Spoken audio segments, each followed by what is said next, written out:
to bed, maybe you're looking for something to put you to sleep, go right ahead. But one of the things that I've really been hearing so far amongst everybody is communication, collaboration, working together, what that really means. So when I first started coming down to Atlantic City 3.5 years ago, heavily at that point, I mean, you know, in my heyday, going to the clubs was a different story. But for business purposes, I started really coming down to Atlantic City for about the last 3.5 years when I was appointed the Director of Local Government Services. And in true government fashion, they did not take that hat away from me when they gave me a new hat. They just gave me a bigger hat so I can fit the other hat underneath of it. So I'm still serving as Director of Local Government Services along with Commissioner of DCA. So why is that really important? As many in this room probably know, that's because under the Municipal Stabilization Recovery Act, we are a partner with the city in making sure that we are moving forward. In this vein, and why it works really well with this roundtable, and I appreciate very much being invited to, I think it's the first inaugural breakfast, so very, very much appreciate that.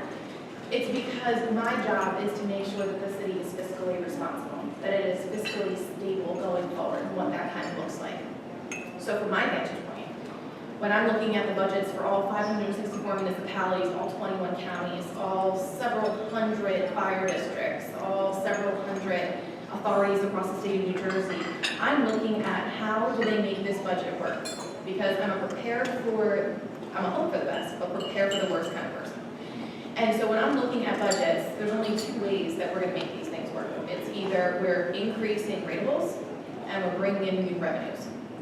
So when we're looking at Atlantic City, we're looking to see how do we increase the ratables. And while there is certainly a lifeblood here, which has always been the casinos in recent history, what we're looking to do is, and I heard this a little bit earlier today, which was about the diversification.